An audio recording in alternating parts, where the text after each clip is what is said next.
하나님 말씀은 신약성경 고린도전서 9장 23절에서 25절까지 말씀입니다. 우리 같이 한 목소리로 함께 읽겠습니다. 내가 복음을 위하여 모든 것을 행함은 복음에 참여하고자 함이라. 운동장에서 다름질하는 자들이 다 달릴지라도 오직 상을 받는 사람은 한 사람인 줄을 너희가 알지 못하느냐? 너희도 상을 받도록 이와 같이 다름질하라. 이기기를 다투는 자마다 모든 일에 절제하나니 그들은 썩을 승리자의 관을 얻고자 하되 우리는 썩지 아니할 것을 얻고자 하노라. 아멘. 오직 그 복음을 위하여 라는 제목으로 말씀의 은혜를 나누고자 합니다. 오늘 말씀을 통해서 우리들의 인생과 신앙의 첫 단추가 깨어질 수 있기를 진심으로 바랍니다. 교회 안에서 복음이라는 이 말을 많이 하고 많이 듣습니다. 그리고 복음이 없다라는 말도 많이 합니다. 심지어 어떤 선교단체는 복음이라는 이름을 붙여서 선교회를 만들고, 그래서 마치 그 선교회에는 복음이 있고 일반 교회에는 복음이 없는 것처럼 심하게 이렇게 나누는 그런 선교단체도 있습니다. 근데 여러분, 항상 우리들의 신앙과 인생의 절대적인 기준은 성경이라고 하는 것을 믿는 사람들이 그리스도인인 것을 전제할 때 우리들이 사용하는 어떤 교리들과 또 인생의 원리나 원칙들, 살아가는 삶의 방법과 수단들, 이러한 모든 것들은 성경에 기반을 두고 있어야 합니다. 성경에 있는 그 단어들을 우리가 이렇게 사용을 할 때 마치 단어만 사용을 하고 의미는 성경과 같이 성경하고 다르게 사용을 한다면 이것이 사실은 교회와 기독교 신앙에 끼치는 가장 나쁜 일입니다. 왜냐하면 우리의 신앙을 사람들에게 왜곡시키거든요. 그러니까 차라리 말을 하지 말든지 오히려 그냥 아닌 척하고 살아가는 게 오히려 사실은 가장 선한 경우일 수도 있습니다. 근데 성경에 있는 용어들과 이런 교리들을 말하는데 하나님의 뜻과 하나님의 마음과는 전혀 다르고 또 성경이 가르쳐주는 그 내용이 아닌 다른 것으로 이야기한다면 그것이 사실 2000년 교회의 역사 속에서 일어났던 온갖 부작용과 교회의 이름으로 저질러졌던 모든 악행의 원인이 바로 그겁니다. 그래서 말이죠, 정확하게 알기 전에는 그렇게 함부로 이렇게 말할 것도 아닙니다. 그렇다고 해서 내가 완전히 알지 못하니까 하지 말아야 되겠구나, 이것이 아니라 정확하게 안다라고 하는 것은 뭡니까? 자기 자신의 수준에서, 그리고 자기 자신이 이것이 성경적이라고 하는 것을 확신하는 것을 말해요. 이거는 개인적인 확신이고 주관적인 확신입니다. 정확해야 된다 이 말이 아니에요. 내가 성경에서 가르쳐주는 것이 무엇이다라고 확신하는 그것을 말하는 거예요. 그러니까 그것이 있을 때 전하고 말하라라는 겁니다. 여러분, 이 복음이라고 하는 이 말은 기독교의 시작이거든요. 기독교의 시작입니다. 그러니까 앞서 말씀드린 것처럼 교회에 복음이 있다 없다 이런 얘기를 하는데 저도 그 말을 100% 공감을 합니다. 왜냐하면 복음이 무엇입니까? 라고 물어보았을 때 주저하지 않고 명확하게 이것입니다 라고 말하는 분들도 많지 않고, 또 그분들이 말씀하는 복음이 상대적으로 누군가에게는 복음이 될 수도 있겠지만 또 다른 누군가에게는 이거는 복음이 아니라 말도 안 되는 억지다. 오히려 그는 해롭다. 이렇게 여겨진다면 그것은 성경에서 말씀하는 복음일 수가 없어요. 왜냐하면 복음은 절대적인 복음을 말하는 거거든요. 복음이라는 말의 뜻은 누구나 다 알지 않습니까? 유가 굿, 좋다라는 뜻이에요. 히브리어에서 토부입니다. 토부. 앙겔리온이라고 하는 것은 소식이에요. 뉴스, 정보 이런 겁니다. 아주 그러니까 좋은 정보, 좋은 소식. 이게 복음이라고 하는 이 단어의 사전적인 의미거든요. 그러면 그거 맨날 그냥 복음은 좋은 거라고 얘기를 하는데 여러분 복음이 좋은데 그렇게 왜 사람들이 교회로 몰려들지 않죠? 아니 여러분 생각을 해보시라니까요. 아니 이 성경이 복음이 담겨 있다는데 왜 예수를 믿는 그리스도인들조차도 왜 성경을 그렇게 막 틈만 나면 보고 이러지 않죠? 그러니까 우리가 정직하게 우리들의 현재의 삶을 점검해보고 인정을 해야 돼요. 내가 예수님을 믿고 살아가는 그리스도인임에는 틀림이 없죠. 그런데 복음이 무엇인지 모르고 있구나. 이걸 인정을 해야 돼요. 물론 우리 광야교회에 속한 교인들은 뭐 수없이 계속 듣기 때문에 뭐 당연히 알겠습니다만은 여러분 설교를 듣고 배워서 알아가지고서는 그게 여러분의 것이 되지 않아요. 최종적으로 성경에서 여러분이 지성적으로 그리고 감성적으로 의지적으로 그것을 확정을 했을 때 비로소 이 성경이 말씀하는 복음이 여러분의 복음이 되고 그러면 말입니다. 바뀌어요. 아니 자꾸 제가 돈 얘기를 해서 미안합니다만 아니 그냥 가만히 앉아서 자리만 지키면 되고 시급이 100만 원이에요. 그거 안 가겠어요? 예? 그거보다 더 큰 가치가 있는 무엇이 아닌 이상은 안 가겠냐고요. 아니 그냥 산술적으로 따져보세요. 그럼 그거를 아니 시간을 많이 일하라고 한다고 해서 그 짜증내겠습니까? 더 못해서 한이지? 하루에 10시간씩 뭐 1,000만 원입니까? 그럼 그냥 한 달 30일 그냥 풀로 이렇게 하면은 3,000만 원 아니에요. 그 1년이면 뭐 한 52주니까 365일이니까 뭐 3억 6,500만 원 괜찮네. 괜찮지 않아요? 그냥 그러면 뭐 한 5년 10년만 꾹 참고 살면 되지 않나? 그러면 이제 이렇게 질문할게요. 여러분 시간당 100만 원의 현찰의 어떤 보상과 복음이 주는 유익 어느 게 큽니까?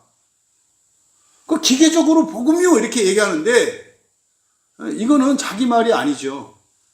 학교에서 시험 칠 때 그냥 바른 생활 시험 칠 때 하는 거 아닙니까? 여러분 성경은 이 세상 모든 사람을 위해서 주신 책이에요. 근데 이 성경 말씀을 알아들을 수 있는 사람들은 성령을 받은 사람들만 알아들어요. 못 알아듣는다고요. 그러니까 설교를 하는 저도 성령께서 보여주시고 가르쳐 주실 때라야 이 성경에 담긴 참된 진리가 무엇인지 알고 그리고 설교할 수 있게 되고 그런데도 불구하고 저에게는 한계가 있다고요. 오류도 있을 수 있고 말 실수도 있을 수 있고 단어를 다른 단어로 말할 수도 있고 반대말로 말할 수도 있어요. 그럼에도 불구하고 그런데도 담대하게 이렇게 설교할 수 있는 이유는 뭐예요? 전하게 하시는 분이나 듣고 깨닫고 마음에 심겨주게 하는 분도 성령님이시기 때문에 성령을 의지해서 설교하는 것뿐이고 성령이 있는 사람들만 사실은 이 설교를 듣고 그 안에 복음을 복음으로 받아들일 수 있게 되는 거거든요. 그래서 성경은 온 세상 모두를 위해서 주신 것입니다만 1차적으로 성경의 유익을 얻을 수 있는 사람들이 먼저 택함을 받은 그리스도인, 세례받은 그리스도인들이에요. 그래서 정상적으로 세례를 받은 사람은 설교를 통해서 은혜를 받을 수 있게 된 사람이라는 뜻이에요.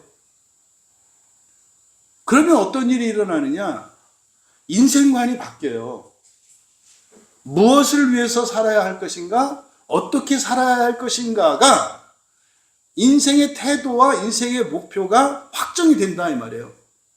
그래서 그리스도인이 되면은요, 인간적으로도 문제가 있던 사람들이 그런 인간적인 약점이나 이 모든 것들을 극복하는 일들이 일어나요. 근데 이런 일들은 말입니다, 교회만 있는 게 아니에요.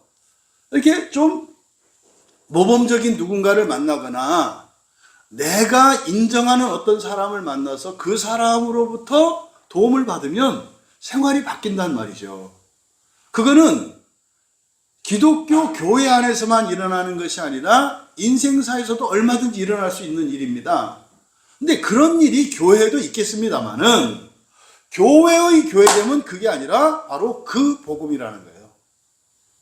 여러분, 복음은 많을까요? 한 가지일까요? 무슨 말입니까? 여러분에게 좋은 게 하나입니까? 하나입니까? 여러 개입니까? 이렇게 물어보는 거잖아요. 여러분은 하나만 좋으세요? 아니잖아요. 아니잖아요. 좋은 게 많아서 걱정 아닌가요? 짜장면 먹으면서도 짬뽕 먹고 싶은 이것 때문에. 짜장도 좋고 짬뽕도 좋으니까. 그럼 짬뽕 먼저 먹고 짜장 먹어야 되겠다. 그 맛이 또 안 되고. 많잖아요. 그럼 성경에 복음이 많을까요? 한 가지일까요? 복음은 많아요. 우리가 좋아하는 게 많으니까 이 안에 복음이 많다니까요. 건강하게 사는 법, 오래 사는 법, 인정받으면서 사는 법, 부자 되는 법, 다 나와 있다니까요. 그러니까 그런 복음들이 있어요. 그런데 오늘 설교의 제목이 뭡니까? 복음이 아니라 뭐예요? 그 복음이라고요. 그 복음. 복음. 그러니까 복음 중에 복음 이렇게 되겠죠. 복음 중에 복음. 그러니까 오직 그 복음을 위하여라고 이야기를 한 겁니다. 지난주 우리가 살펴봤던 것처럼 바로 앞에서 바울 사도께서 어떻게 한다고 그랬어요? 그냥 다 그 사람들 눈높이에 맞춘다 그랬죠. 다 내려간다 그랬죠. 가난한 사람은 가난한 사람의 눈높이에 맞추고, 외국 노동자면은 외국 노동자의 이제 눈높이에 맞추고, 신분이 비천한 사람이면 비천한 사람의 신분에 맞추고, 감옥에 갇혀 있는 죄수라면 죄수의 눈높이에 맞추고, 목적이 뭐라고 그랬어요? 그 사람을 얻기 위하여. 그 사람을 얻기 위하여. 근데 얻는 게 목적이 아니죠. 얻으려고 하는 이유가 뭐예요? 그 사람을 구원하기 위하여. 구원하기 위하여. 그러면 구원하는 게 뭐냐 이 말이에요. 교회 다니는 게 구원하냐 하는 거냐 이 말이에요. 어저께 제가 되게 가슴 아픈 일이 있었어요. 정말 가슴 아픈 일이 있었어요. 오늘 아침도 그렇고 하루 종일 그분 생각이 떠나질 않아요. 모르겠어요. 그 형제님 오늘 그 설교를 지금 링크를 시켰는데 들으셨으면 좋겠어서. 제가 목사로서 사역을 하면서 제가 인정할 만한 그리스도인 중에 한 분이었어요. 이 집사님이. 그러니까 저만 인정하는 게 아니라 그냥 뭐 다른 종교인들, 무신론자, 그 뭐 대먹지 못한 사람들, 그 동네에서도 다 인정받는 사람이에요. 이 집사님이. 그러니까 뭐 나이가 지금 이제 한갑인데 저는 그 집사님을 여전히 형제라고 불러요. 형제님이라고. 왜냐하면 그렇게 느껴지니까. 그렇게 해도 조금도 그 집사님도 그것 때문에 조금도 뭐 기분 상하거나 뭐 이런 게 아니라 오히려 기뻐하고 이렇게 해요. 그러니까 그런 분인데 몇 년 만에 어저께 지나가는 길에 이제 생각이 나서 그쪽 길 지나가는 길이어서 한번 들렸는데, 아니 딸이 있는데 딸 둘 다 암에 걸렸어요. 큰딸, 둘째 딸이 둘 다. 그러니까 이게, 그건 뭐 위로하고 뭐 이런 게 없죠. 근데 워낙 이제 신학이 견고한 분이다 보니까 오히려 이렇게 자기 감정을 이제 통제할 수 있는 분인 거예요. 여러분들이 이제 마음기경을 해보신 분들은 아시겠습니다만 어떤 사람은 감정을 흔들어서 깨워가지고 재활시키는 게 문제고요. 어떤 사람들은 그냥 뭐 감정이 막 그냥 폭포같이 쏟아져가지고 뭐 있지도 않은 걸 갖다 막 만들어내서 이 거짓 감정들이 문제인 그런 사람들은 좀 이렇게 좀 정리할 필요가 있는 사람들이 있고요. 우리가 예수님을 믿고 성령을 받고 마음 기용되고 은혜를 받아서 점점점 강건해지면 우리의 인격을 길들이고 통제할 수 있는 게 있단 말이에요. 그런 힘이 생겨요. 근데 이분은 이 감정을 그냥 딱 마비시켰더라고, 제가 볼 때는. 집사님이. 밉지 않냐? 네. 아니라는 거예요. 하나님은 선하시니까. 제가 이제 속상한 거예요. 예, 충분히 그 집사님은 이미 이런저런 과정을 거쳐서 지금 정리된 상태니까 그렇게 말할 수 있어요. 근데 저는 이제 인간적으로, 예, 그래도 또 저하고는 좀 각별하니까 저한테만큼은 그냥 무장해제하고 자연스럽게 그냥 속에 있는 그 말을 좀, 예, 이렇게 하기를 바랬던 것 같아요. 근데 이 말씀을 드리는 이유가 뭐냐면, 이제 뭐 심지어는 본인의 구원의 확신에 대해서까지 또 뭐 이렇게 회의에 빠져 있고 뭐 이러더라고요. 왜요? 아니, 그렇게 다른 사람들보다 모범적으로 열심히 성실하게 신앙을 지키면서 거의 뭐 정말 순교자적으로 이렇게 살았는데, 아니 이게 웬 말입니까? 응? 뭐 무슨 억만금을 그렇게 하나님한테 구한 것도 아니고 그냥 밥 3끼 먹고 아이들 키우면서 그냥 예배드리고 살기를 원했는데 지금은 교회도 안 나가고 있어요. 본인에게는 못 나가는 거죠. 네, 교회가 없다는 거예요. 갈 교회가. 가려고 가는데 앉아 있을 수가 없다는 거예요. 한 10분, 20분까지는 견디겠는데 그 말도 안 되는 소리를 하니까 이 막 거룩한 분노죠. 그 형제님 입장에서는. 그러니까 뭐 앞뒤도 안 맞는 얘기를 또 성경과 또 상관도 없는 얘기를. 그래서 지금 목사들과 교회에 대해서 얼마나 지금 실망하고 있는지 너무너무 마음이 아팠어요. 그래서 오늘 마침 또 오늘 우리 설교 주제가 복음이어서 그래서 정말 그 형제님이 오늘 설교를 들으시고 일단은 첫 단추가 좀 바로 깨어졌으면 하는 그런 간절한 소원이 있어요. 이거는 그 집사님뿐만 아니라 우리 광야교회에 속해 있는 교인들 그리고 뭐 인터넷상으로 이 설교를 들으시는 모든 분들도 그 첫 단추가 잘못 끼워져 있으면 말입니다.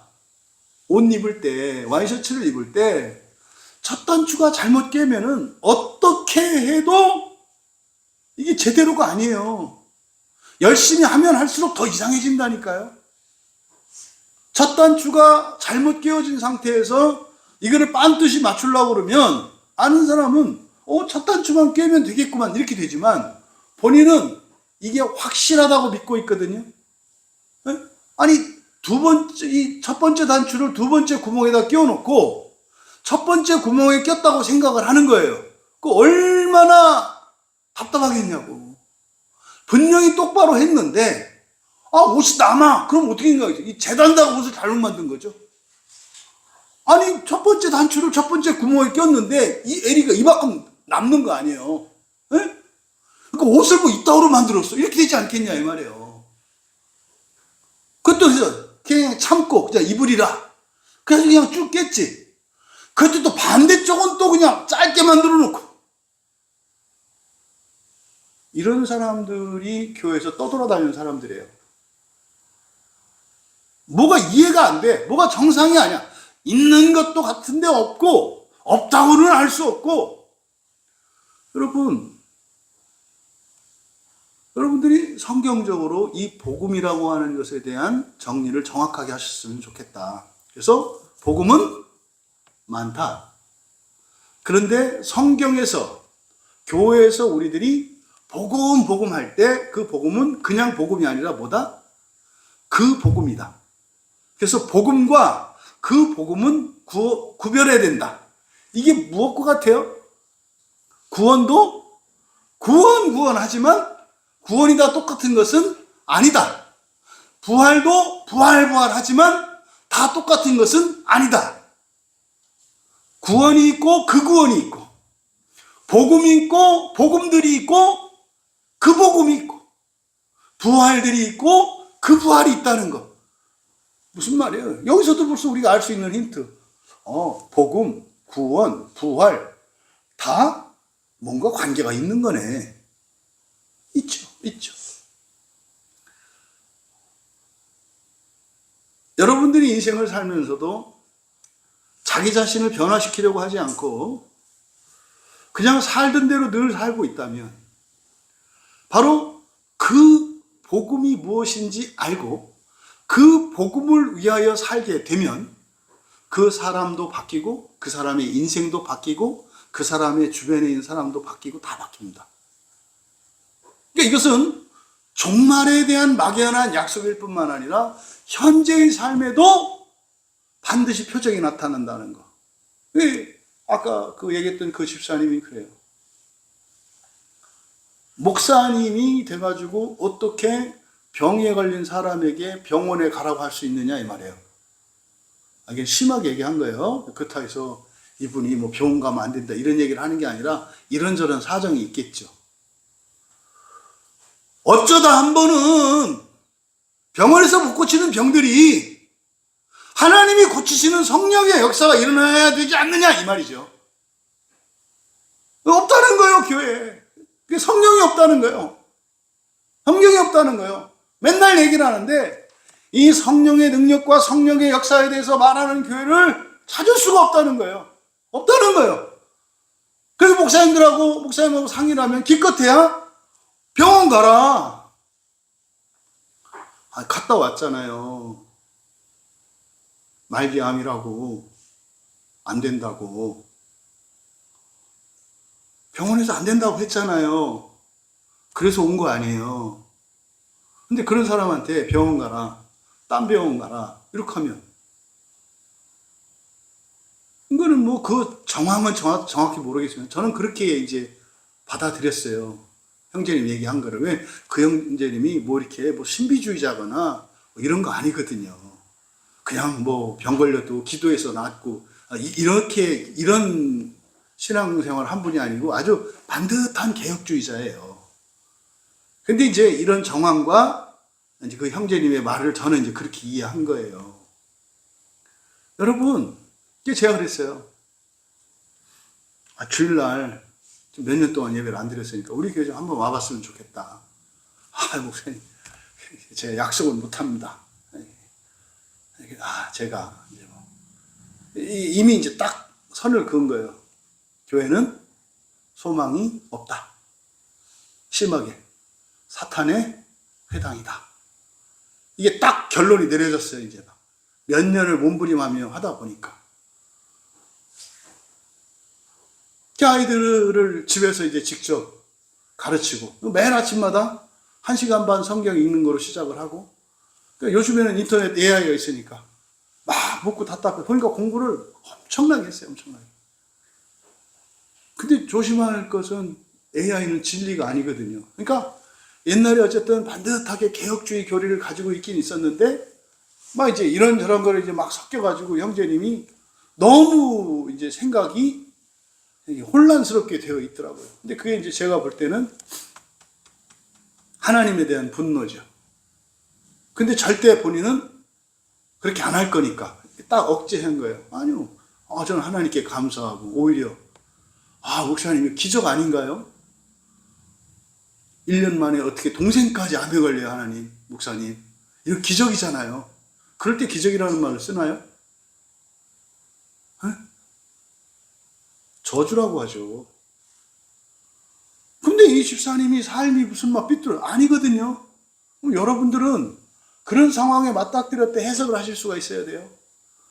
여러분 정말로 그 복음을 위해서 살게 되면 두 가지 인생이 딱 보여요. 그 복음을 위해서 살면. 그 복음을 위해서 살면 분명히 하나님이 그 사람을 통해서 세상을 구원하시겠죠. 그렇잖아요. 그러니까 사명자다 이 말이에요. 그러면 세상을 구원하는 방법은 크게 두 가지예요. 하나는 뭡니까? 넘치는 힘과 자원으로 세상을 구원하는 방법이 있고요. 그러니까 큰 부자가 되거나 어떤 권력을 주셔가지고 그것으로 선한 일을 하도록 해서 세상을 구원하도록 하는 방법이 있고요. 또 하나는 뭐죠? 고난이에요. 그 복음을 확정짓고 그 복음을 위해서 살아가면 두 가지 일이 일어나요. 그런데 그러니까 넘치는 인생으로 세상을 살리는 길이 있고 오히려 고난으로 세상을 살리는 길이 있다고 할 때 이게 갈등이 되면 아직 그 복음이 자기 복음이 되지 않은 거예요. 오늘 이 문제가 여러분들이 분명하게 정리되고 결단하고 정말 우리가 예수님을 믿고 말씀으로 은혜를 받으면서 역사하시는 성령의 은혜를 누릴 수 있는 그런 시간이 되기를 바랍니다. 오늘 본문 말씀은 이제 세상 살아가는 사람도 열심히 산다.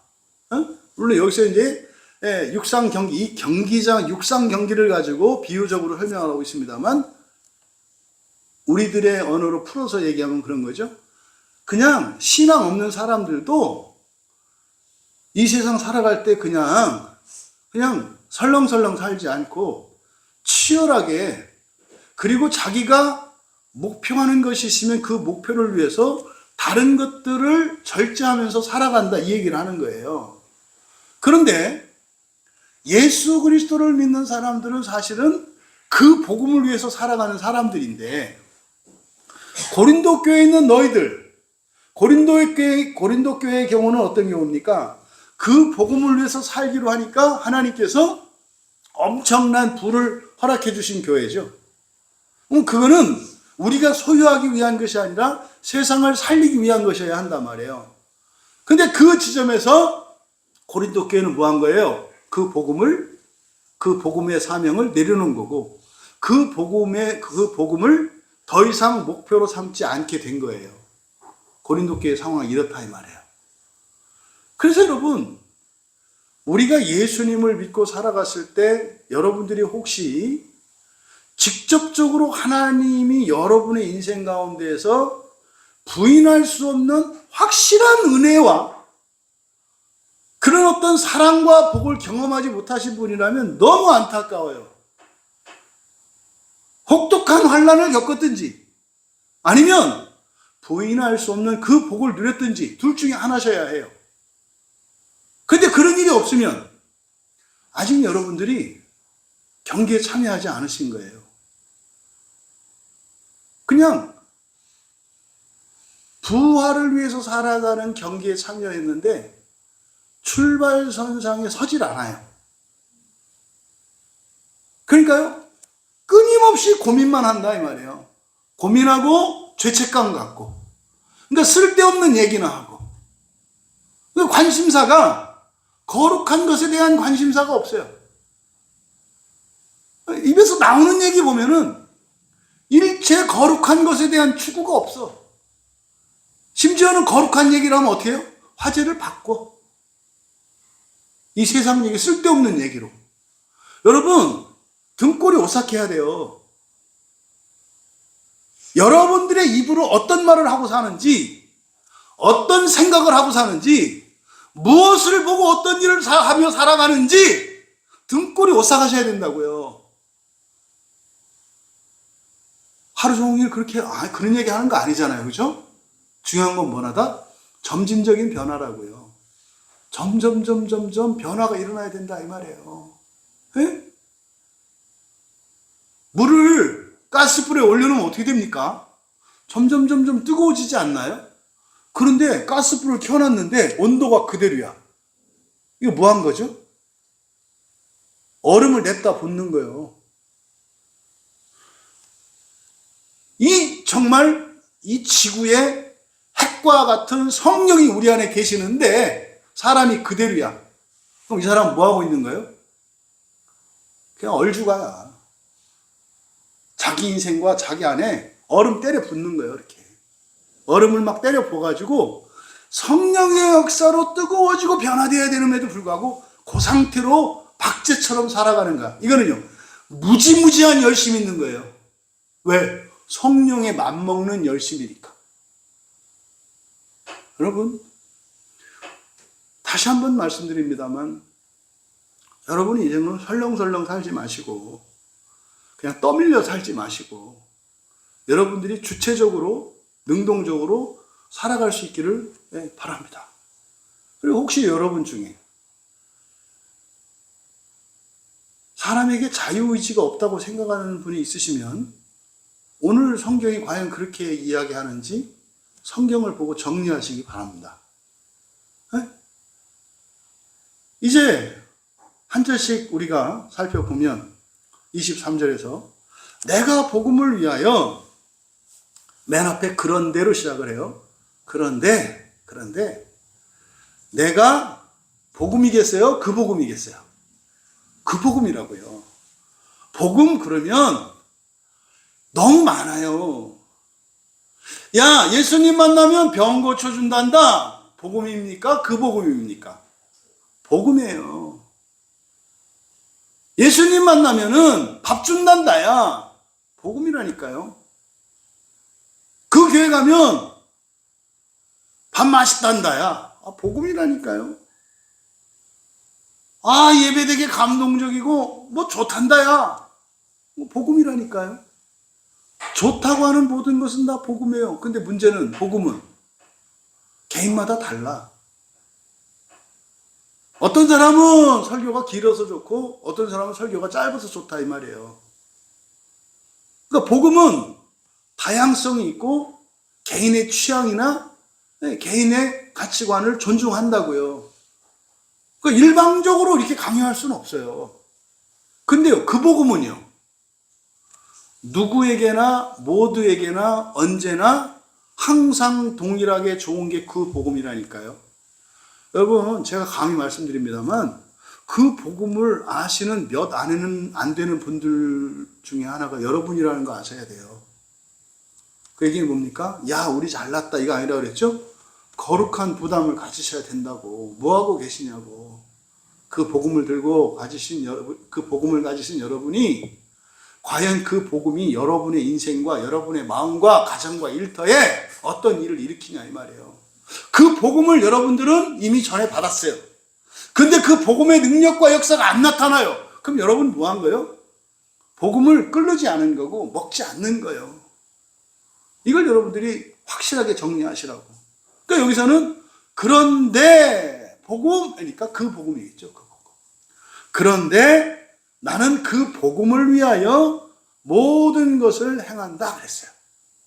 그러니까 이거는 바로 앞에 있는 22절의 내용의 연장선상이니까 바로 앞에 있는 22절이 뭐였어요? 모든 사람에게 눈높이를 맞춘다. 내가 낮춘다.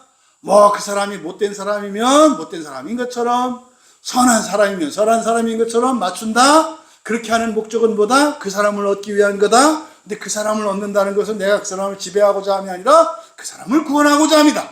그러니까 그 사람을 구원하기 위해서 나는 얼마든지 낮아질 수 있고 망가질 수 있다. 사람들로부터 오해를 받을 수도 있다.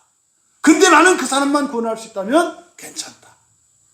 그런데 나는 그 복음을 위하여 모든 것을 행한다 이렇게 말해요. 그러면요, 바로 앞에서 구원을 이제 여기서는 무엇을 연결시키고 있어요? 그 복음이죠. 그 복음이죠. 그러니까 내가 그렇게 할 수 있는 것도 복음 때문인 거고요. 내가 그 사람을 구원하려고 하는 것도 무엇을 주기 위한 거예요? 그 복음을 전해줘서 그 복음으로 말미암는 구원. 그것을 누리게 하고자 함이에요. 이 얘기를 지금 상반절에서 한 거단 말이에요. 그리고 이는 내가 그것에 이제 우리말 성경은 복음에 참여하고자 함이라 이렇게 되어 있는데, 저는 이제 우리말 성경에 보면 희나라고 하는 접속사가 있어요. 희나라고 하는 접속사가. 그러니까 우리가 이제 그 문장에서 이렇게 인과관계로 되는 경우가 있고, 그래서 인과관계일 때 뒤에 있는 내용이 결과로 해석될 수도 있고 원인으로 해석될 수도 있어요. 그래서 이럴 때는 목적으로, 그래서 이거 하기 위하여 이렇게 한다, 이걸 주로 목적이라 그래요. 근데 결과가 되면 어떻게 되냐면 이것을 한다, 그러면 이렇게 될 것이다예요. 근데 이게 보통 컴마가 있고 없고에 따라서 결과냐 목적이냐 이렇게 이제 구분이 돼요. 근데 여기 이 본문의 경우에는 끊어놨습니다. 컴마로. 그 얘기는 계속 쭉 이어간다 이 말이에요. 그러니까 결과로 해석을 하는 것이 적절하다. 그러니까 무엇이 정답이다 말할 수는 없어요. 근데 저는 이거를 결과로 해석을 합니다. 왜냐하면 결과가 아니면 어떻게 되냐면 이렇게 하면 이렇게 된다가 되거든요. 근데요, 이렇게 하는 것과 지금 내가 하는 것과 이 결과 사이에는 어마어마한 갭이 있거든요. 여러분, 우리가 서로 사랑하면서 살고 하나님 말씀을 따라 선한 고난을 하면서 살아, 이렇게 하면 한 1000년 살면 우리가 신으로 부활하나요? 네? 아니, 이무기도 앞만 돋닦아도 용이 안 돼요. 아시죠? 이무기가 용 되려면 뭐 해야 돼요? 여유주를 물어야 이게 이무기가 돼요. 그 여유주가 이제 말하려면 뭡니까? 이게 하나님의 은혜라고요. 10,000년을 묵어도 이무기는 이무기고 용이 안 돼요. 네? 또 우리 교회는 그런 사람 없지. 또 뭐 이게 잔머리가 드네. 그 거룩한 강단에서 그 사탄인 용을 얘기를 하다니 뭐. 영영 죽겠지. 우리는 용을 다스려. 우리는 부활을 하면 그 용을, 사탄을 뭐예요? 부릴 자들이죠. 그러니까 우리는 용도 안 묘해. 그 위에다가 줄 걸고 우리 타고 다닐 거거든. 그러니까 여러분, 그래서 이 결과로 해석하는 건 여기는 하나님의 은혜가 전제되어 있는 거예요. 그러니까 너희들 내가 한 계명만 지켜, 내가 해줄게라고 하는 계명이 우리에게 주는 순종에 대한 약속 했을 때 순종 자체가 이 결과를 만들어내는 건 아니다. 그러함에도 불구하고 하나님의 약속이 성취되는 조건이기 때문에 인과적인 부분도 있다. 하지만 우리들이 이 세상에서 생각하는 인과론으로 생각하면 안 된다. 인과론은 뭐예요? 동전을 넣으면은 커피가 나오는 거. 이게 인과적이잖아요. 근데 성경에서 우리에게 약속하는 하나님의 복이라고 하는 것은 이 땅에서 누릴 수 없는 거예요. 그래서 뭐요? 그렇다고 그래서 아무것도 안 하느냐, 한다 이 말이에요. 근데 이 동전은 누가 넣어야 돼요? 내가 넣어야 된다니까요. 그럼 사람에게 자유의지가 없으면 그러면 동전을 넣게끔 만드셨어야지, 하나님이. 그러니까 뭐라 그래요? 잘못된 애정관을 갖고 있는 사람들이, 어떤 사람은 순종할 수 있는 사람이 있고 어떤 사람은 순종할 수 없대. 미치는 거지. 아니, 순종할 수 없도록 나를 만들어 놨다고? 말도 안 되는 생각. 칼빈도 그런 얘기 한 적이 없다니까요. 그러니까 여기서 지금 이걸 결과적으로 해석을 할 때 조심할 것은 이렇게 하면 이렇게 된다 하면 안 된다. 이게 뭐다? 약속을 말하는 거다. 약속을. 그래서 복음을 위하여 모든 것을 행한다. 네, 그러면 어떻게 되는 거예요? 그러면 내가 복음에 참여하고자. 근데 참여하고자 이렇게 밑줄 치시고요. 이건 적절한 단어가 아니에요. 복음에 참여한다라고 이렇게 번역이 되어 있는데, 여기서 참여한다라고 이제 번역한 이 단어가 그냥 함께 되는 거예요. 그래서 참여한다기보다는 이거는 동반자라고 번역하는 게 좋을 것 같아요. 근데 이게 이제 성경에서 어디에 사용되냐면, 포도나무를 이제 감람나무에 돌 접붙일 때, 나무를 접붙이는 거 아시죠? 가지를 가져다가 감람나무에다가 돌을 접붙이잖아요. 그 원래 이거는 딴 나무에 가지인데 이 나무에 접붙여져서 한 몸이 되죠. 이게 여기서 참여한다라고 번역한 이 단어입니다. 그러니까 그렇게 하면 내가 이제 우리말 성경으로 보면은 복음에 참여하고자 함이라 이렇게 돼 있잖아요. 그럼 보십시오. 이 모든 것을 행하지 않으면 복음에 참여할 수 없다 이렇게 되잖아요.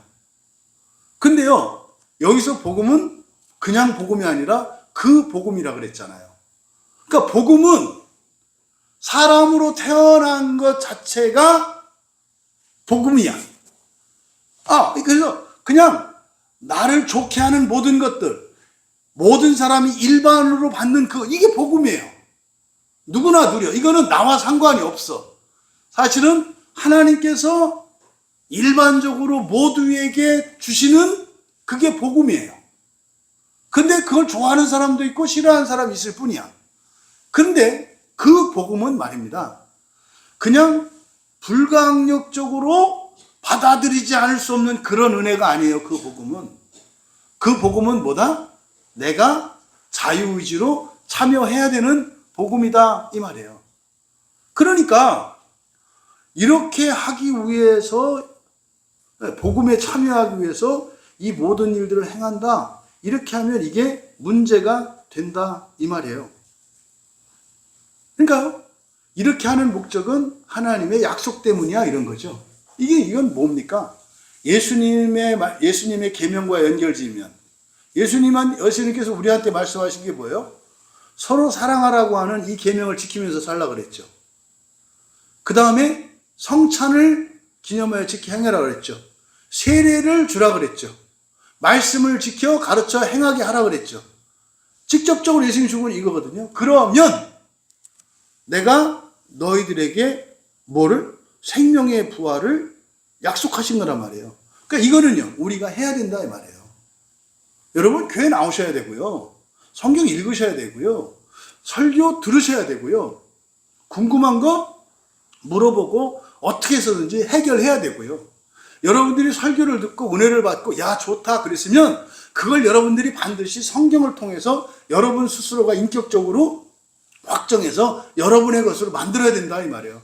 여기에 필요한 게 뭐예요? 이게 자유의지예요. 그 또한 하나님의 은혜 안에서 일어납니다만 하나님의 은혜를 받으면 우리가 죄의 종이었던 우리에게 뭐가 생겨요? 자유가 생겨요. 근데 이 자유로 우리는 다시 죄의 종이 될 수도 있어. 근데 바울 사도께서 우리에게 계속 얘기하는 게 뭡니까? 이 자유로 죄의 종이 되지 말고 뭐해라? 하나님의 종이 되라. 이게 뭡니까? 첫째 부활을 향해서, 생명의 부활을 향해서 살아가라고 말씀하시는 거죠. 그래서 여기서 복음에 참여하고자 이렇게 되어 있는데 이건 뭐다? 그냥 복음의 동반자라고 이해하셔라. 그러면 앞서 말씀드린 것처럼 그 복음, 말도 많고 탈도 많고 지금 기독교 교회의 문제의 중요한 원인이 되고 있는 이 단어, 그 복음.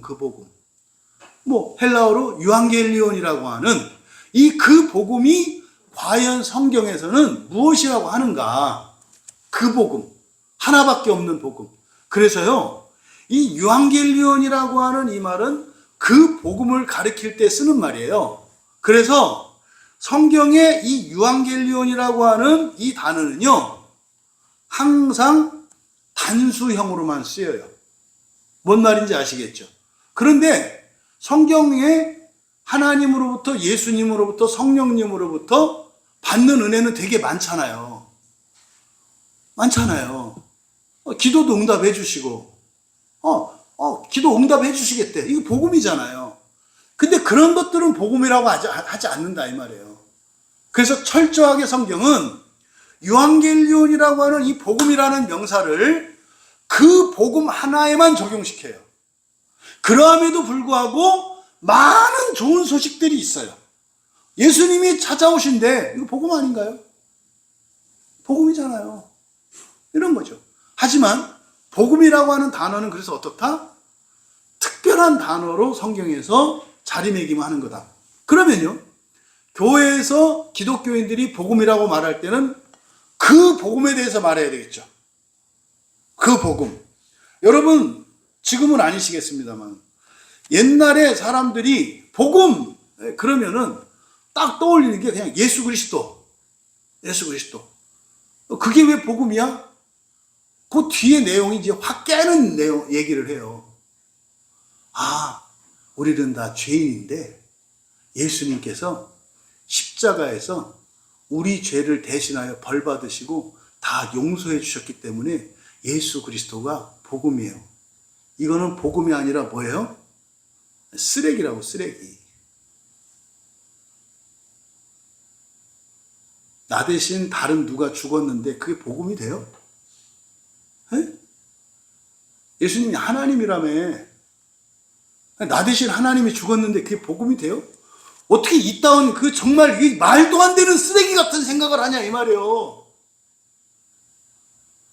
다른 누군가가 여러분을 대신해서 매를 맞고 감옥에 가면 그게 복음이에요? 어떻게 기독교인이라고 하는 것들이 이런 생각을 하냐 이 말이에요. 기독교는 핵심적으로 뭡니까? 세상을 위하여 살라는 게 성경의 말씀 아니에요? 그런데 내가 살기 위해서 다른 누군가가 죽는 게 복음이래. 이게 복음이에요?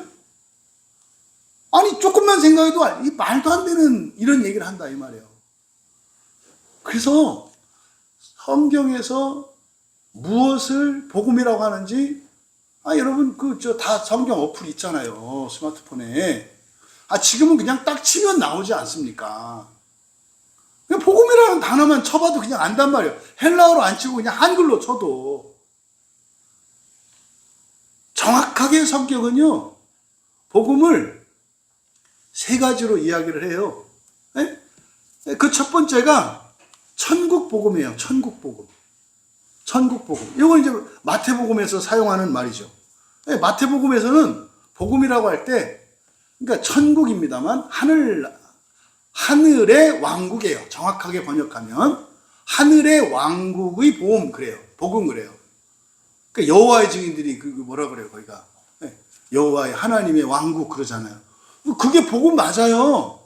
최소한 여호와 증인들이 써붙여놓은 그거는 그게 성경적인 복음이 맞다고. 그러니까 그 사람들은요 분명히 이 얘기를 할 거예요. 아니 원래 하나님의 왕국이 이게 복음이에요. 성경 찾아보세요. 다 있거든. 그러니까 성경적으로 확인한 사람들이 다른 교인들이 아무 말 얘기한다고 꺾이겠어요? 성경을 믿는 사람들인데. 근데요, 다른 교인들한테 그분들이 얘기를 해도 안 믿어. 그러니까 잘못됐지, 교회가 다. 그래서 여호와의 증인들은 일반 교회가 다 잘못됐다고 생각해요. 뭐 때문에? 바로 이거예요. 하나님의 나라 복음. 하늘 왕국의 복음을 성경에 이렇게 마태복음에 딱 써 있는데 이 사람들은 믿진 않아. 그리고 뭐 그런 얘기 하니 그러잖아요. 삼위일체 이런 얘기 한다. 그건 이제 그분들이 이제 무지하신 거야. 마태복음만 믿는 거야. 마태복음만. 사실은 요한복음은 그래서 마태, 마가, 누가, 요한복음 중에서 모든 복음서가 다 그렇습니다만 사실은 가장 삼위일체에 대해서 굉장히 강조하는 복음서가 요한복음서예요. 요한복음서 요한복음 1장 시작 자체가 뭐예요? 이게 삼위일체 하나님으로 시작한다고요. 성령 하나님, 성자 하나님, 성부 하나님. 그래서 요한복음의 시작이 그 내용을 삼위일체 이렇게 하지 않지만 성부 하나님과 성령 하나님과 성자 하나님이 한 분 하나님이시라는 것으로 시작하는 게 요한복음이에요. 하지만 그러함에도 불구하고 마태복음에서 이야기하는 하늘의 왕국의 복음이라는 점에서는 여호와의 증인들이 하나 갖고 있는 거네. 그렇죠? 근데 그게 다라고 하니까 문제라고. 그 마태복음은 무엇을 복음이라고 한다? 그냥 우리 개역개정을 기준으로 했을 때 천국 복음 이렇게 말한다고요. 천국 복음. 천국 복음은 뭐예요? 지금 저 위에 있는 하나님의 왕국이에요. 여러분, 이게 지금 굉장히 교회가 인본화돼서 그러는데 왕국과 나라는 달라요. 뭔지 아시죠? 이 국가라고 하는 개념은 근대에 생긴 개념이에요. 여러분, 나라 그러면 주권이 누구에게 있어요? 모든 헌법에 주권 재민 배우셨잖아. 나라의 주권은 국민에게 있어요. 왕국의 주권은. 왕에게 있어요. 교회가 여러분 보시기에 교회들이 왕국입니까? 아니면 나라 국가입니까? 사람들이 추구하는, 교인들이 추구하는 이 교회가 왕국적인 교회를 추구합니까? 아니면 국가적인 교회를 추구합니까? 지금은 거의 99.9% 국가적인 교회를 추구해요. 무슨 말이냐면 교회의 주권이 누구에게 있다? 교인에게 있다고 생각해요. 교인에게 있다고 생각한다니까요. 이런 생각을 갖고 있는 교단이 침례교단이에요. 그러니까 침례교인들은 원래 그런 생각을 갖고 있어요. 그래서 침례교인은 목사님 이런 거 잘 안 불러요. 형제 자매로 호칭한다고요. 단지 맡은 일만 설교하는 일이고 목사도 그냥 형제라고. 그러니까 침례교인들이 이걸 엄청 강조하거든요. 그분들은 예수님께서 우리를 형제라고 했으니까 하나님의 자녀들이니까 가족 관계에서 맞는 것 같지. 그러니까 그것도 어느 정도는 맞아. 그런데 성경에서 말하는 나라는 민주국가가 아니에요. 왕이 다스리는 나라라고요. 그래서 모든 교회의 주권자는 누구세요? 하나님이세요. 그러면 오늘날 사람들이 가지고 있는 교회관은 언제 생긴 거예요? 사울 왕이 생길 때 이스라엘 백성들이 여호와 하나님께 뭘 했어요? 사람 왕을 주세요 그랬잖아요. 그러니까 하나님의 왕국 말고 사람 나라 주세요라고 구한 거라고요. 그걸 지금까지 교회가 이렇게 오고 있어요. 여러분, 모든 교회는 하나님의 왕국이에요. 잊으시면 안 된다고. 교회는요, 손들어서 투표하고 결정한 데가, 침례교는 그렇게 해요. 그러니까 침례교인들은 거기에 동의하고 가는 사람들이에요. 장로교는요, 투표하는 거 아니에요. 장로교는. 옛날부터 신앙생활 했던 분들은 옛날에 장로교에서 어떻게 결정했는지 아실 거예요. 제비뽑기로 결정해요. 제비뽑기로 결정한다고. 이거는 점치는 게 아니에요. 누가 되더라도 어차피 하나님이 함께 하셔야 되는 거니까 좀 모자란 사람이 되더라도 하나님 뜻대로 하면 돼. 이 개념이 있었다고요. 그래서 제비뽑기로 하면은요, 문제 생기고 탈날 게 없어요. 근데 왜 문제라고 생각할까요? 개인의 능력을 가지고 판단을 하니까, 하나님 빼고 생각하니까, 그래 좀 똑똑한 사람이 돼야 되지 않나? 조금 더 나은 사람이 이 생각을 하는 거예요. 똑똑한 사람도 죄인이고 전능한 사람 아니고 모자란 사람도 하나님이 하면 지혜로운 사람보다 더 지혜롭게 할 수 있는 거고. 그렇지 않아요? 우리 신앙이 그렇지 않아요? 이게 원래 장로교 신앙이에요. 지금 한국교회 장로교회, 한국의 침례교회 다 짬뽕 됐어요. 침례교회 장로가 웬 말입니까? 거기 왜 장로가 있어? 그러니까 이런 것들 여러분들이 분별을 하셔라. 어쨌든 마태복음에서는 복음이라고 할 때 이 복음은 어떤 복음을 가리킨다? 천국 복음을 가리킨다. 이건 성경적인 거예요. 여러분들이 확인해 보죠. 그 다음에 두 번째로 마가복음은 바로 하나님의 아들 예수 그리스도의 복음 이렇게 나와요. 그러니까 우리가 일반적으로 복음이 예수다 이렇게 말할 때 예수라고 하면 안 돼요. 이 예수가 누구인지 정체성이 중요하다고요. 그러니까 예수님이 복음이다라고 할 때 반드시 해야 되는 설명이 뭡니까? 예수님은 누구다? 하나님의 아들이다.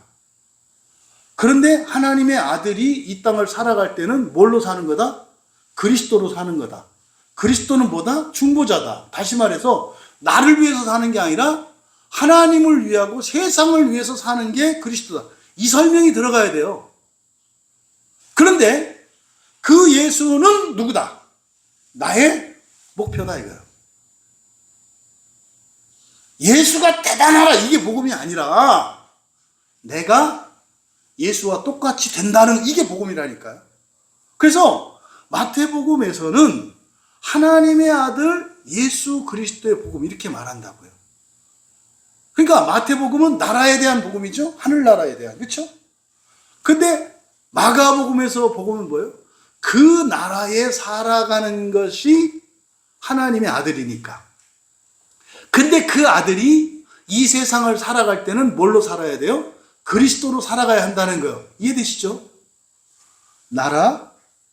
그 나라에 들어갈 하나님의 아들.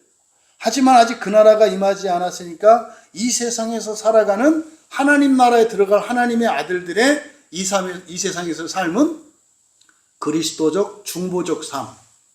이게 마가복음이에요.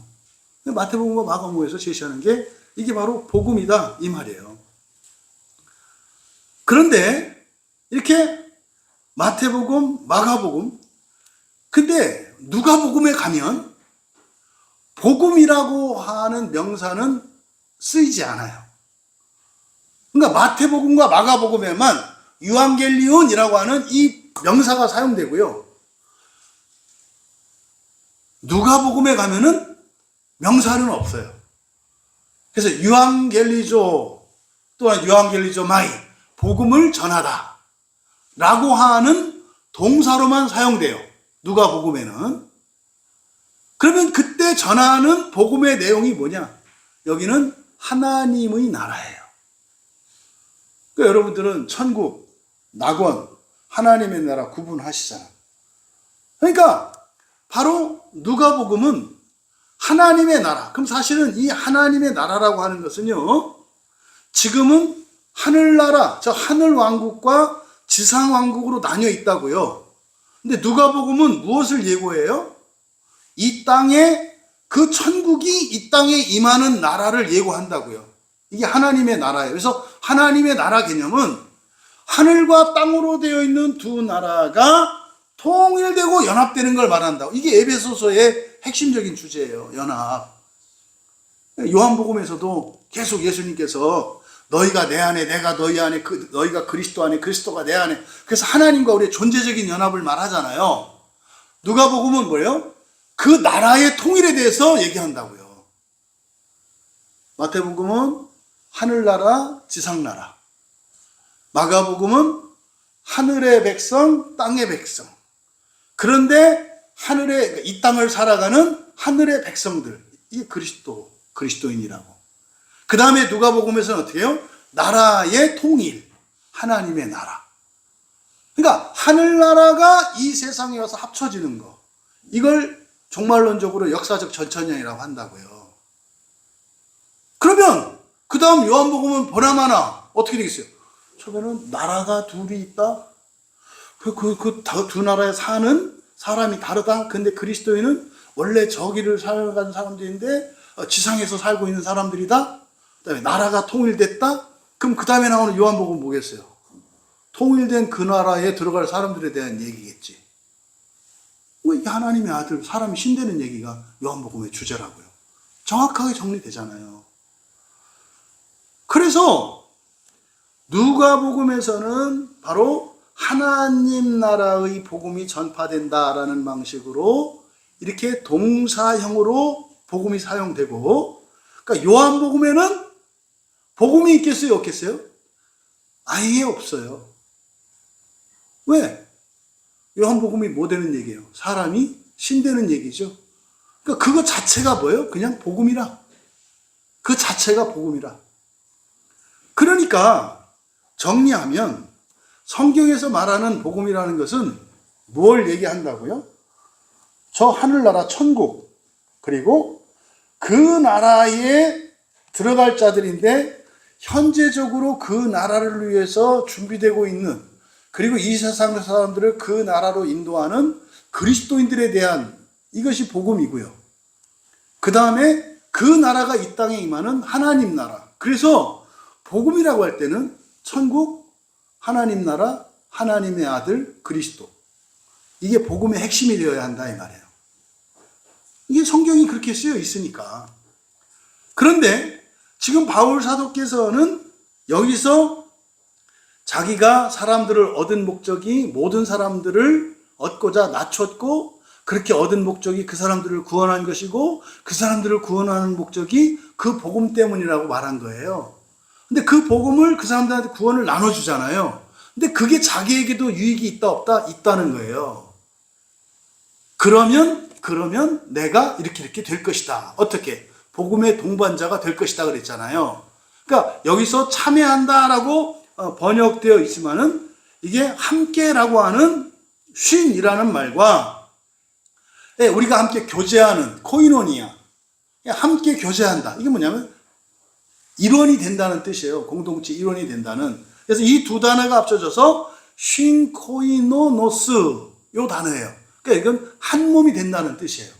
이게 요한복음에서 계속 너희가 내 안에 내가 너희 안에, 내가 교회 안에 교회가 내 안에, 이걸 말하는 거예요. 그러니까 존재론적으로 연합하는 것을 가리키는 말이에요. 그러니까 이렇게 하면 자기가 바울 사도 자신이 뭐가 된다? 자신이 복음 자체가 된다는 거예요. 그거 뭔 말인지 아시겠죠? 하나님 부활하는 걸 말하는 거예요. 부활하는 거를. 이렇게 하면 나는 뭐 한다? 부활한다는 것을 믿는 거예요. 지금 그 고백을 이야기한다는 말이에요. 그런데 이제 바로 뒤에 24절에서 설명이 이제 중요합니다. 23절에서 바로 그 복음이 궁극적인 목적이라는 것을 밝혔어요. 그런데 이제 24절과 25절은 바로 이 경기장의 비유를 가지고 설명해요. 여기서 지금 왜 달리기 경주를 왜 바울이 이야기하냐면, 고대 그리스에 4대 경주가 있었대요. 오늘날 우리가 하는 올림픽. 이게 이제 그리스 때부터 이 로마 제국의 그리스, 고대 그리스 세계에서 시작된 거잖아요. 지금까지. 근데 마찬가지로 그때처럼 지금 4년에 한 번씩 열린다고요. 그런데 이런 운동 경기가 이 올림픽만 있었던 게 아니라 피티아라는 것도 있었고 네메아라는 것도 있었고, 그런데 여기서 거론하는 것은 이스트미아라고 하는 경기가 고린도 옆에 포세이돈 신전이 있어요. 고린도 섬이니까 바다 신이잖아요. 포세이돈이. 그래서 이런 경기, 뭐 올림픽이나 피티아나 네메아나 이거는 전부 신과 관련돼 있어요. 그러니까 최고의 신인 제우스를 위해서 두 개의 경기. 그게 이제 올림피아하고 네메아예요. 그 다음에 태양신 아폴론을 위해서 하는 게 피티아라고 하는 경주예요. 그 다음에 여기 고린도 지역에서 하는 이스티미아 경기, 이거는 포세이돈을 위해서 하는 거예요. 그러니까 이 운동 경기 자체가 누구를 위해서 하는 거예요? 신을 위해서 하는 거예요. 자기들이 섬기는 신을 위해서 잔치를 벌이는 거예요. 그러니까요, 얼마나 열심히 준비했을지 아시겠죠? 실제로 이 이스티미아 경기에 참여하는 자격 조건이 엄격하대요. 이거는 헬라인만 참여할 수 있어요. 지성이 있는 헬라인, 그리스도인. 그 다음에 전과나 이런 게 있으면 안 돼요. 그러니까 모범적인 시민이어야 한다 이 말이에요. 그 다음에 이 사람들이 또 그냥 하는 게 아니라 그 경기에, 트리미아 경기에 출전하려면 10달 동안을 합숙한답니다. 그래서 10달 동안 말하자면 그 사람들의 생활을 보는 거예요. 잘못하면 퇴짜시키는 거예요. 왜? 이게 포세이돈을 위한 거거든. 그래서 아주 분투하고 절제하면서 그 엄격한 규칙들을 지키고 금욕하고 해서 경기장에 출전한 사람들은 어떤 사람들이에요? 그 자체가 굉장히 영광스러운 사람들이에요. 가문의 영광이에요. 아, 우리 아들 이번에 거기 트리미아에 참전했어. 이거는 가문의 영광이야. 동네에서 잔치하는 거예요. 그런데 이 경기는 2년에 한 번씩 열렸대요. 그래서 그냥 참가하는 것만도 대단해요. 근데 거기서 이제 우승은 한 명이 하잖아요. 여러 종목이 있는데 이제 그 중에 지금 달리기 경주를 갖고 얘기를 하는 거거든요. 그러면 달리기에서 1등한 사람에게, 여기서 바베이온이라고 했는데 이게 소나무관이래요. 제우스를 위해서 드리는 경기에서는 월계관을 쓰고요. 포세이돈을 위해서 하는 이 경기에 달리기 우승자에게 주는 것은 소나무관을 줬대요. 소나무관을. 그래서 이제 뒤에 보면 썩을 것 이렇게 이제 한 게 바로 그거거든요. 왜냐면 뭐 황금이나 이런 거를 주면 안 되잖아요. 그래서 소나무관을 상으로 받았대요. 그러니까 이러한 역사적 편. 그러니까 지금 우리나라 사람들이 뭐 월드컵이나 올림픽 다 알잖아요. 그러니까 지금 여기서 바울 사도께서 거론하는 것은 지금 이스티미아 경기를 얘기하는 거구나. 고린도 교인들은 다 아는 거예요. 그 이스티미아 경기를 예를 들어서 지금 설명을 하는 겁니다. 그래서 경기장에서 달리는 자들, 이제 뭔 말인지 아시겠죠? 이스티미아 경기에서 선발되고 10달 동안의 검증 기간을 거치고 훈련을 통과한 사람들이에요. 그러니까 경기장에서 달리는 자들, 대단한 사람이라니까요. 그 사람들이 모두 다름질하는 자들, 여기서 다름질한다라고 하는 게 이게 뭐냐면 다름질, 그 경기에 참여한, 달리기 경기에 참여한 사람들이에요. 근데 이 사람들은 어떤 사람입니다? 대단한 사람들이에요. 그런데 다 달릴지라도, 예외 없어요. 다 달릴지라도 거기에 출전하는 사람은 다 달리죠. 무슨 말이에요? 아니, 사람들에게서 선발 과정을 해서 선발됐어? 10달 동안 훈련해가지고 시험 과정을 통과했어? 거기 가가지고 달리겠어요? 안 달리겠어요? 운동장을? 달리지. 꼴찌를 해도 그 자체가 그 관중들 앞에서 달리는 그게 얼마나 영광스러운 거예요. 이 말은 니들은 왜 안 달려? 그리스도인들에게 그 얘기를 하는 거예요. 니네들은 왜 그리스도인으로 안 살아? 왜 안 달려? 그 올림픽 경기에 나가는 것보다 예수 그리스도께서 너를 위해서 십자가에서 죽으시고 지옥까지 없애주시고 성령 하나님까지 너희들의 마음에 들어오셔서 너희를 바꾸는 거. 여러분, 그 훈련에 참가하고 선발되어서 출전한 선수가 대단하겠습니까? 하나님이 죽으시고 성령이 오셔서 이루어진 그리스도인이 더 가치가 있겠습니까? 비교할 수 없잖아요. 근데 쟤들은 그렇게 했는데도 막 의기양양해서 있는 힘을 다해서 그리고 막 당당하게 그 경주에 참여하는데 너희들은 왜 안 해? 이 뉘앙스가 요한에 들어가 있다 이 말이에요. 운동장에서 다름질하는 자들이 다 달릴지라도 한 방 매긴 거예요. 그 다음, 오직 상을 받는 사람은 한 사람인 줄을 너희가 알지 못하느냐? 그런데요, 거기 있는 사람들 치고 거기에 참가한 것만으로 만족하는 사람 없다 이런 뜻이에요. 참가한 것만으로 만족하지 않는다고. 그러니까 달리면서 막 이렇게 하는 사람 없다 이 말이에요. 참가한 거 영광스러워. 그런데 어떻게 해요? 1등 하기 위해서 전력 질주한다. 관중들 눈에 안 들어와요. 옆에 달리는 경쟁자들만 본다 이 말이에요. 이 말씀을 지금 하는 거죠. 근데요, 상은 누구만 받는다? 한 사람. 그러니까 세상에서도 그 소나무관 하나 받기 위해서 선발됐고 10달 동안의 엄청난 힘든 과정을 통과해서 참석해서 그 다음에 상을 받기 위해서 노력을 하는데, 여러분, 거기에 참석한 사람이 반찬이 싱겁다, 밥이 되다 질다, 운동장이 선이 삐뚤거리다, 이런 생각 할까요?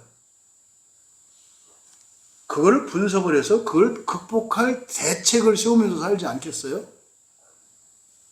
근데 오늘날 그리스도인의 삶을 한번 보시자 이 말이에요. 그런데 여기서 주는 중요한 메시지가 있죠. 그 경주에 참여한 것은 어떻다? 영광스럽다. 근데 그게 다가 아니다. 거기에 뭐가 있다? 상이 있다. 상이 있다. 여러분, 그리스도인은 뭐다? 대단한 거다. 그 사람들보다 훨씬 대단한 거다. 그러니까 제발 세상 나가서 살 때 기죽지 말고 뭐 해라? 어깨 피고 좀 당당하게 살아라.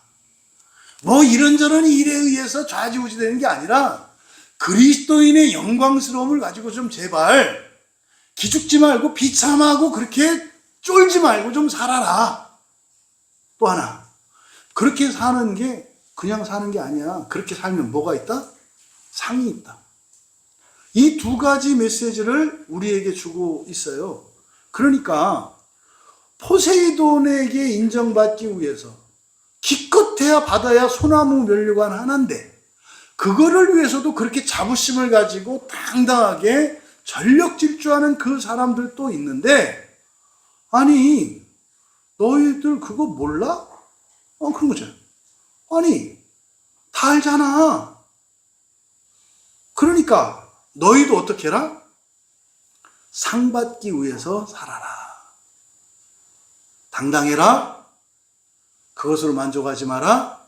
상 받기 위해서 살아라. 세상 사람들도 그러는데 너희들은 왜 안 그럴까? 그 복음을 모르고 있다는 거예요. 아니면 그 복음을 내려놨다는 거예요. 교회가 왜 이렇게 엉망진창이냐고요? 그리스도인이 왜 그 모양이냐고요? 고린도 교회가 왜 그러냐고요? 바울 사도는 뭐라고 하는 거예요? 그 복음을 버렸다는 거예요. 그 복음을 버리면 그렇게 된다는 거예요. 그런데 오늘날 한국교회는 뭐예요? 그 복음이 무엇인지조차 믿지 않아요. 오히려 그 복음을 얘기하면 박해해요. 첫 단추가 깨어있지 않다 이 말이에요. 여러분의 인생이 왜 이렇게 복잡하고 힘들어요? 그 복음을 여러분의 인생의 목표로 확정하지 않았다는 거예요.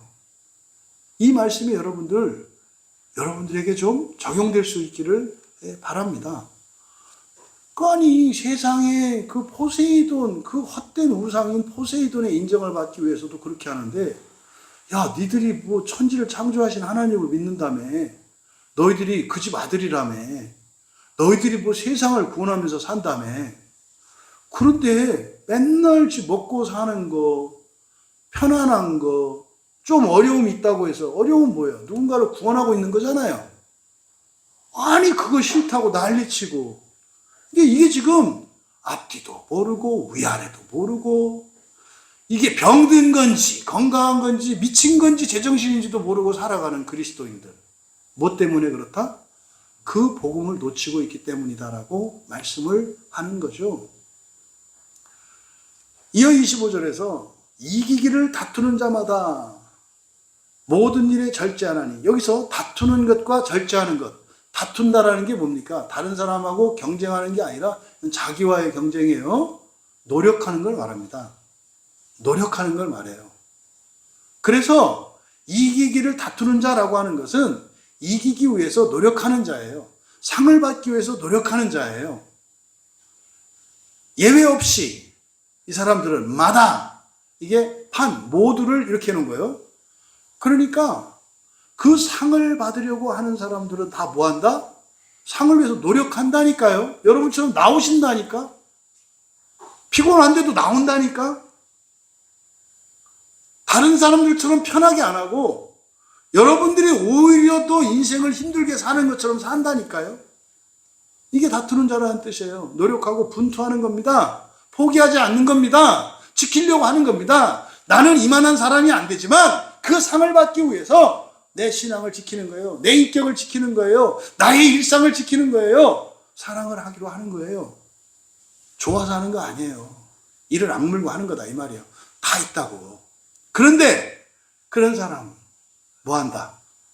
모든 것을 절제한다 그랬어요. 절제한다, 자제한다 이 말이에요. 무슨 말이냐면 어떤 목표를 위해서 살아가는 사람은 이 목표를 위해서 다른 걸 희생한다고요. 그래서 상을 받기 위해 살아가는 사람들의 공통적인 예외 없는 조건 뭐예요? 노력하는 것과 절제하는 거예요. 노력하는 것과 절제하는 거.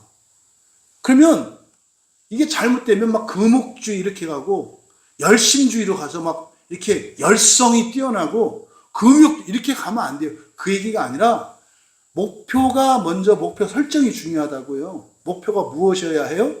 그 복음이라고. 그러면 그 복음이 뭡니까 도대체? 성경에서 말했잖아요. 하나님 나라, 천국, 하나님의 자녀, 하나님의 아들 예수 그리스도. 이게 한마디로 이야기하면 이게 뭐예요? 부활이잖아요. 근데 부활에는 두 종류가 있잖아요. 심판의 부활이 있고 생명의 부활이 있잖아요. 그러니까 은혜로, 전적인 은혜로 받는 것은 무엇이요? 심판의 부활이요. 심판의 부활이라는 말이 사람들에게 굉장히 부정적인 의미로 인식이 돼요. 그러니까 무슨 말이에요?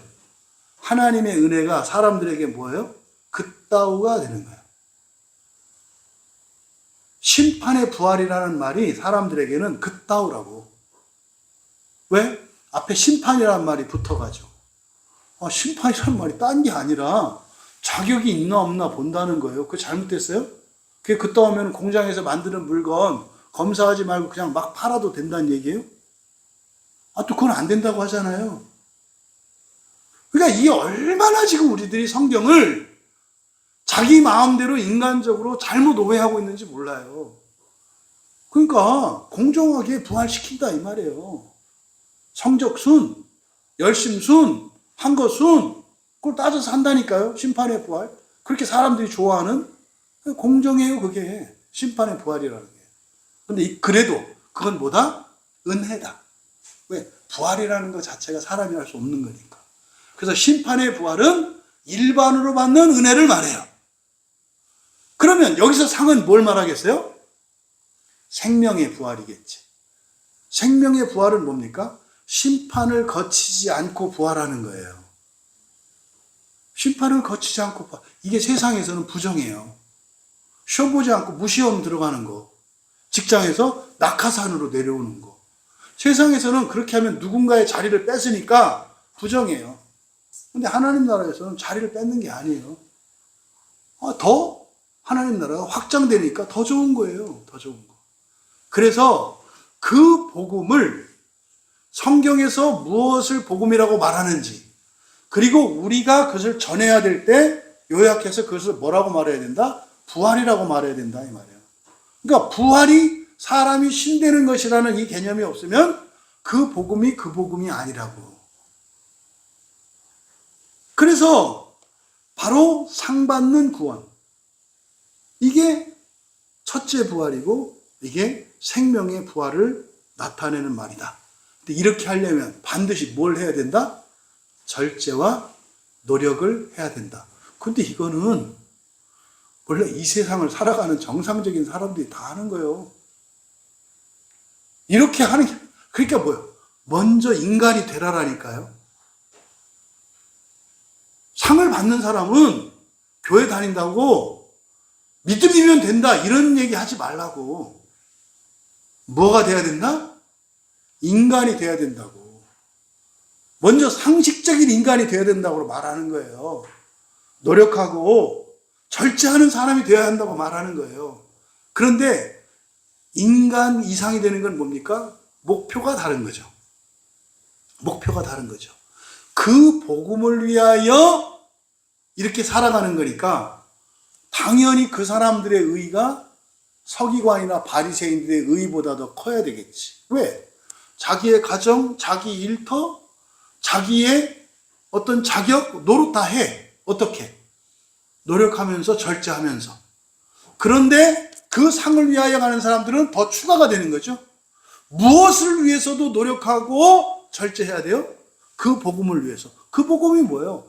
생명의 부활. 이 상, 생명의 부활을 위해서도 그렇게 살아야 한다 이거예요. 그걸 예수님이 뭐라고 하신 거예요? 서로 사랑하며 살아가라고 하신 거라고요. 이 설명을 지금 바울 사도께서 말씀하고 계신 거죠. 그래서 고린도전서 13장이 사랑장이잖아요. 그러니까 지금 고린도전서의 핵심은 바로 뭐예요? 그 부활에 대해서 말하는 거예요. 그러니까 고린도 교회는요, 은혜가 넘치는 교회였어요. 은사도 넘치는 교회였어요. 근데 뭘 잃어버렸어요? 그 복음을 잃어버렸다고. 그 복음을 잃어버렸다고. 이것이 오늘날 한국교회가 아닌지, 이것이 오늘날 한국 그리스도인들의 잘못된 생각의 원인이 아닌지, 여러분들의 삶 속에 고난이 있다면 그게 무지 좋은 거일 수 있어요. 여러분이 그 복음을 위해서 살고 있다면 무지 좋은 거예요. 그런데 그 복음을 위해서 살고 있지 않다면 그거 좋은 거 아니에요. 그건 저주예요. 깨우치시는 거라고. 그럼에도 불구하고 선한 고난이라고. 여러분, 이기기를 다투는 자마다 모든 일에 절제하나니 그들은 썩을 승리자의 관, 소나무관이잖아요. 그렇죠? 그걸 위해서 사람들도 열심히 아니, 오늘 아침도 새벽 4시, 5시 막 출근하는 분들 있잖아요. 밤새 또 철야로 일하는 분들 계시잖아요.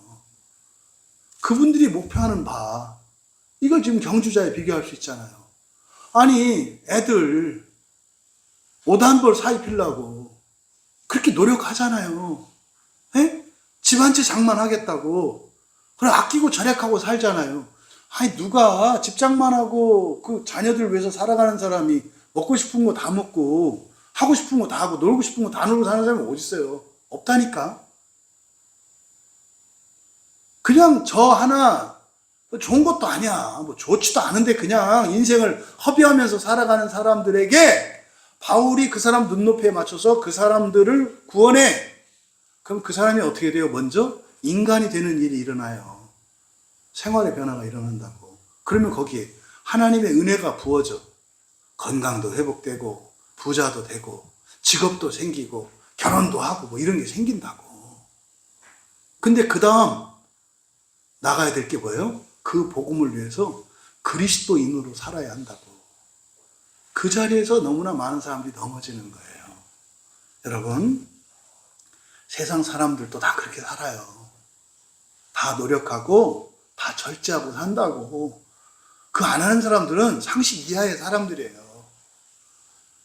그리스도인이 되면 상식을 회복해야지. 하지만 그것 때문에 주저앉거나 열등감을 갖거나 그러지 말아야지. 어떻게 해요? 회복하기 위해서 살면 돼. 내가 아직도 술을 못 끊었어. 내가 아직도 도박을 못 끊었어.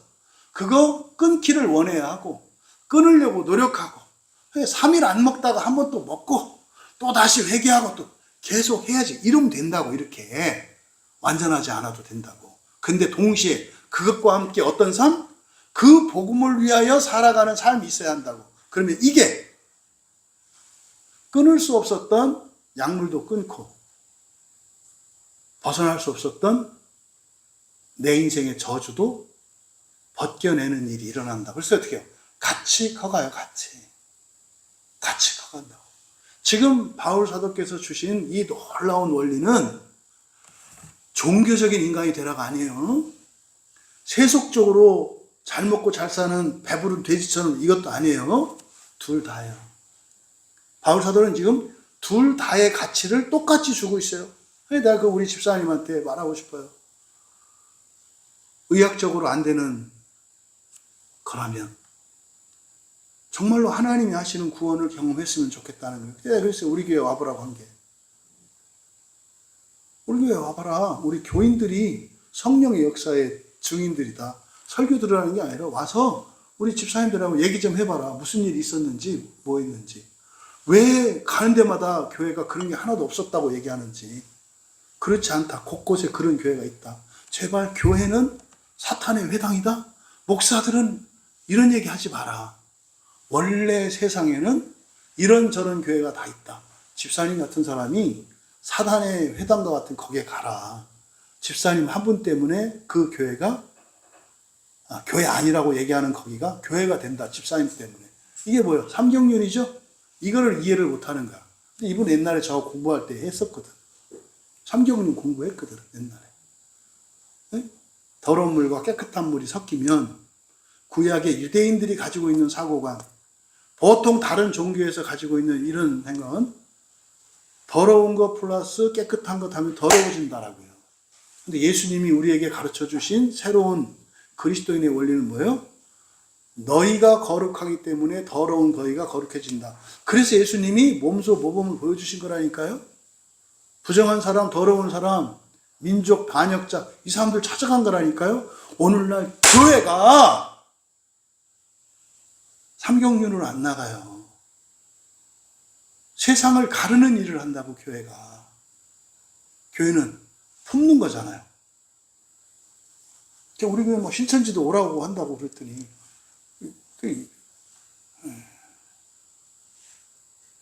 좋아하지 않으시더라고. 좋은데 본인이 원하는 막 얘기를 하는데 제가 하는 얘기를 막 해요. 그거 다 그래, 그렇다. 근데 나만 그런 게 아니라 그런 목사님들이 곳곳에 있다. 한 번도 만나본 적이 없대. 아니 어떻게 우리 서로 만나면서 그러냐. 와서 확인해 봐라. 여러분, 그 복음이 무엇인지 정확하게 성경적으로 정리하시고, 여러분이 정말 인생을 살아가는 거기는 바로 드림이야. 다시 말해서 올림픽 경주에 참여한 것보다 더 영광스러운 게 여러분이라는 걸 잊지 않으셨으면 좋겠다. 여러분의 가정과 일터가 바로 뭐다? 그 올림픽 경기에 참여한 선수의 경주다라는 걸 잊지 않았으면 좋겠다. 근데 달리는데 다리 쥐난다고 힘든다고 짜증내는 선수가 어딨냐고. 원래 달리면 힘든 거고 다리 아픈 거라고 원래. 근데요, 신발이 없어도 달리기가 좀 늦어도 정말 상 받기 위해서 달리면 어떻게 한다? 개인마다 꼬린 지점이 달라. 어떤 사람은 400m 다 가야 꼬린 지점이고 어떤 사람은 1m만 가도 꼬린 지점이라니까. 세상의 경기에서는 1등에 가만 모든 걸 몰아주지만 바로 그 복음을 위하여 첫째 부활을 위해서 살아가는 이들에게는 개인차를 인정하시고 하나만 주는 게 아니라 다 주기를 원하신다니까요. 여러분들이 이 복음에 대한 바른 이해를 가지고 여러분들이 진짜 그리스도인의 영광스러움과 그리스도인의 그 인생의 행복과 그 즐거움을 잊지 않고 그 보람을 느끼며 살아갈 수 있기를 바랍니다. 여러분 먹고 싶은 거 먹고 자고 싶은 거 다 자고 놀고 싶은 거 다 놀고 가고 싶은데 다 가고 못해요. 하지 말라는 거 아니에요. 응? 분명히 여러분에게는 절제하는 그게 있어야 한다. 무엇을 위해서? 그 상을 위해서. 그 복음의 상을 위해서 절제하는 무엇이 있어야 한다. 많고 있어야 한다. 그리고 노력하고 애쓰는 뭐가 있어야 한다. 이게 뭐라 했어요? 일상이라고 그랬죠. 반드시 일상이 있어야 한다. 움직이지 않는 게 있어야 한다. 누가 방해를 하더라도 어떤 일이 있더라도 반드시 지켜내고만은 일상이 있어야 한다. 이거를 위해서 성찬식을 하는 거라고요. 넘어졌어. 못했어. 다시 성찬식을 통해서 언약을 갱신하고 끝까지 분투한다면 여러분은 그 상 받아요. 그런데 그 복음의 중요한 내용 중에 하나가 뭐였어요? 그리스도였다고. 그리스도. 그래서 그 상을 위하여 살아가는 사람은 항상 누구 있어요? 내가 손잡고 있는 사람이 있어야 한다고. 내가 손잡고 있는 사람이 있어야 한다고. 이 사람 때문에 어떻게 해요? 바울이 앞에서 22절에서 맞잖아요. 일부러 좀 늦게 갈 수 있어야 한다고. 이 사람 때문에 내가 불편하고 힘듦이 있을 수 있다. 이게 좋은 거다 이 말이에요. 이게 고난의 선한 의미를 깨닫는 사람이죠. 분투하시며 절제하시며 때로는 고난으로 때로는 넘치는 것으로 여러분들에게 다가오는 그것의 영광과 그 영적인 의미를 깨달을 수 있는 여러분 되시기를 바랍니다. 여러분 스스로에게 질문해 보세요. 나는 그 복음을 위해서 달리는 경주에 참여하고 있는가? 첫째 부활을 위한 인생을 시작했는가 이 말이에요. 너무나 많은 사람들이 출발을 안 하고 있어요. 그래서 내가 진짜로 그 복음의 경주에 참여한 사람인지 그런 인생을 살고 있는지 그냥 출발선 안쪽에 서 있으면서 그 경기장에 있으니까 내가 경주에 참여했다고 착각하고 있는 것은 아닌지 한번 여러분들이 객관적으로 점검해 볼 수 있기를 바랍니다. 그래서 그 복음을 위한 희생, 헌신, 절제, 노력 있으셔야 한다. 그러니까 새벽기도, 수요기도, 금요기도 나오지. 그러니까 오히려 이런 말씀이 수요일 밤에 나오는 여러분들에게는 내가 수요일 나온 게 그런 거였구나. 내가 그래서 나온 거였어? 이거 기특하네. 이런 깨달음이 있었으면 좋겠다. 내가 죽어도 일요일 주일에 빠지지 않는 게 이게 그런 거였어? 이게 절제하고 분투하는 거였구나. 와, 무지 좋은 거였네. 그걸 깨달지 않으면 어떻게 해요? 이번 주만 한다. 다음 주만. 이런 생각을 안 하지. 와가지고 막 그냥 뺑뺑뺑 돌다가 주차 오다가 뺑뺑뺑 돌다가 진짜 계속 이런 생각 안 하지. 응? 여러분 세상 사람들도 말라버리고 그 썩어질 면류관을 위해서 돈 좀 벌겠다고 100억짜리, 10억짜리, 30억짜리 방석을 깔겠다고 집 얘기하는 거예요.